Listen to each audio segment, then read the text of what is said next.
using live trace to trace a placed artwork in Illustrator. So let's go get our file first over here. I've opened or created a new file. I named it Live Trace and then put my last name in there. You will make yours with your name to try out the exercise. Now, go to File, come down to about the middle of the menu list to Place, and you will need to have already downloaded from My Course Connection one of the Live Trace files. One's a PDF and the other is like a JPEG. And I'm going to change that name to Live Trace instead of Auto Trace. Auto was the old name for this function. Now it's called Live Trace. And we will just click to set that onto this artboard. We had options if we had multiple artboards. Now remember, when we place an item, you usually get the X through it because the program's just reading it right now as a rectangle. It cannot figure out what the information is inside of it yet until we figure that out. Now you can scale different things in case it was larger than your paper here. If you get the corner, do watch that you can stretch or squash it. If you hold Shift down, it constrains everything in the same proportion. So you can kind of move it around and play with that. All right. Now, in order to go ahead and trace this, we've got, once you have placed a file, immediately, as long as it's still selected, let's see, I deselect it, see my top menu goes back to the defaults. If I select my placed file, I've got some options up here of some different things to manipulate with it. Now, I could click Image Trace, and it will just convert it to different objects. I can click the presets and play around with some different options that it will pick up in. If you're using colored artwork like a photograph, it can condense it down to just picking up 3 separate colors, 6 separate colors, or 16, and so on. It's fun to play around with these to see what you get. But we have even more options. Actually, let's just click Image Trace first. It does take a moment here to do so.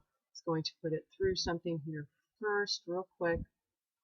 Now, we've got some options now that it has picked up on the information inside of our placed file.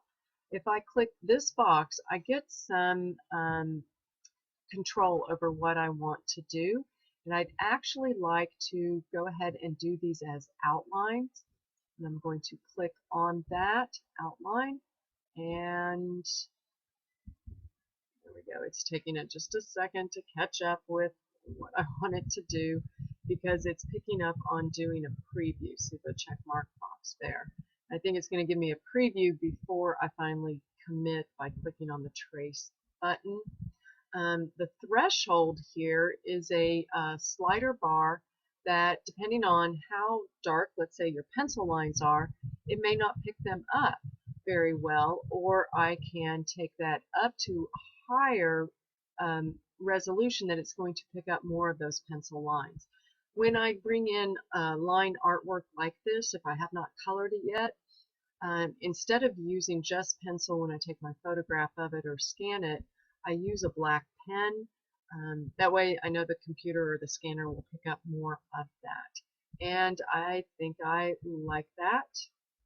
I want to go ahead and trace it. For some reason, though, I didn't have that button available to me. Okay, I think we're good. Now, once we have done so, we're going to click the expand, and it will trace it out into objects and paths. All right, got a lot of points there, and it's reading it all as one grouped object. So I'm going to select it, go to Object, and go to Ungroup. I may need to go to that a few times. Nope, looks like just once.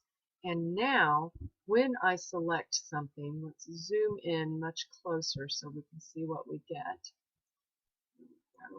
All right, it is reading it as a path.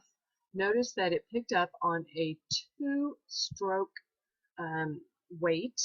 Let me go back out to View, Fit All in Window very quickly.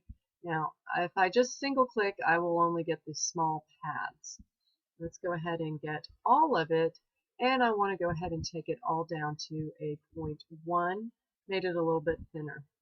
And depending on what you have in the artwork, maybe you might want to set some off to the side. I'm going to do so just to concentrate on this one here. All right. Now, moving in here, I have a couple different options. Notice it didn't pick up a lot of my information on the arm. I can always come back in with my pencil tool and add more to it. Play around. I also have the option of my direct select editing, and I can bring these in, and like we did in other ones, you can join points, object, path. You need to average the points first, and then path, join before we can join them. Now those two sections are joined. These would all have to be joined if I wanted to use my fill to be able to fill in areas. But I'm going to show you another way we can kind of color our artwork for fun. I'm going to create a new layer, and this will just, I'm going to call it the skin layer. And I'm going to actually use my blob brush, switch these, double click on that, go ahead and get it a kind of a flesh color. Now notice it went straight to a gray, and it's because it picked up my scanned artwork and my placed and traced file as a grayscale. So we're going to come over here to edit. Where are we? Color. Edit colors. Yep. I'm trying to find object. I had it just a minute ago. My settings. No. File. How about color mode? We are in our, it says RGB. We need to figure this other one out. Not in color. Oh my goodness. I hate to waste time on this. I just had this a minute ago.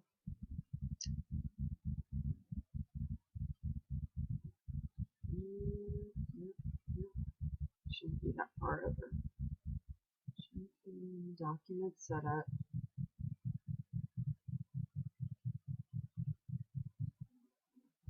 Settings. Nope, that's not it. Actually, let's go back to our blob brush. Oops. Color we wanted. I'm going to go ahead and color in an area. Go. Oh.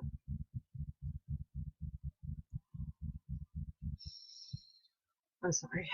I'm not moving very fast at this. Okay. There we go. Now it's still taking it to gray because it is in a gray. Need to convert it to RGB.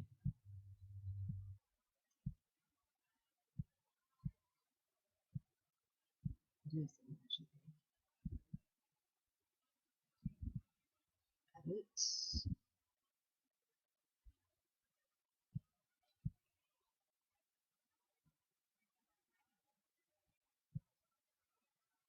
I just had this right before I did this one. Edit colors. Okay, we had to select an object, convert to RGB. There we go. Now we'll have to double click it again, go get that flesh tone that we might want. There we are. Now, as I continue to use my blob brush, I can paint in as I want. All right. Now, I want my outlines to show up, so I'm going to actually drag my skin color down to here. There is my object. I can tell by the highlight on it that it's actually on the layer with the outlines. I don't want that, and I have the power in Illustrator to transfer that to the other one. See this little box right up here? And it's highlighted in the blue. That's what I have selected on that layer. I want to move it to the other layer. I go to this little box and drag it to the other one. Now you can see I'm on this layer. Now, with that layer, I can lock my outline so I don't accidentally draw on it again. Now, when you draw with the blob brush, it draws not in a path, or paints not in a path, it paints in an object. And here I can manipulate or edit my outline some. I can get rid of some of all these different points if I want to. Here, and then I can also use my direct select tool to kind of play with and move things in. To delete these points there, and just play around till I really shape it the way I want. So this is sort of another way of